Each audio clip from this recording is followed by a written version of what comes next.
أعوذ بالله من الشيطان الرجيم. بسم الله الرحمن الرحيم. والطور وكتاب مسطور في رق منشور والبيت المعمور والسقف المرفوع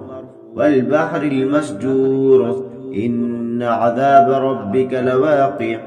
ما له من دافع يوم تمور السماء مورا وتسير الجبال سيرا فويل يومئذ للمكذبين الذين هم في خوض يلعبون يوم يدعون إلى نار جهنم دعا هذه النار التي كنتم بها تكذبون أفسحر هذا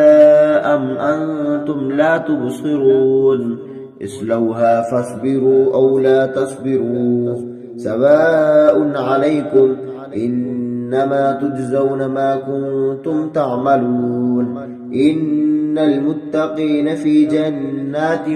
ونعيم فاكهين بما آتاهم ربهم ووقاهم ربهم عذاب الجحيم كلوا واشربوا هنيئا بما كنتم تعملون متكئين على سرر مصفوفة وزوجناهم بحور عين والذين آمنوا واتبعتهم ذريتهم بإيمان ألحقنا بهم ذريتهم وما ألتناهم من أملهم من شيء كل امرئ بما كسب رهين وأمددناهم بفاكهة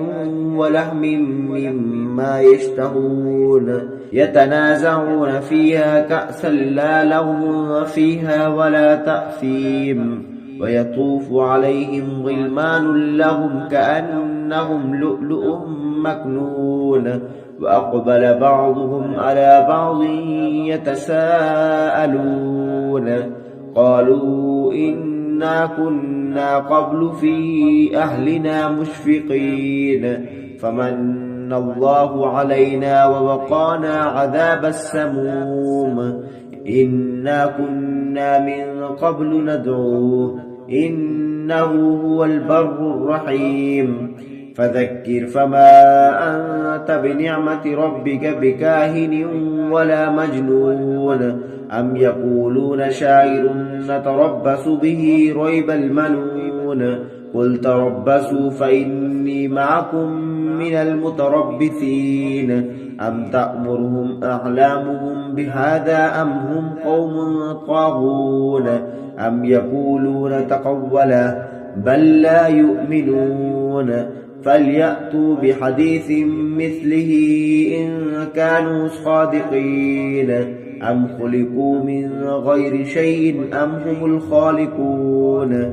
أم خلقوا السماوات والأرض بل لا يوقنون أم عندهم خزائن ربك أم هم المسيطرون أم لهم سلم يستمعون فيه فليأت مستمعهم بسلطان مبين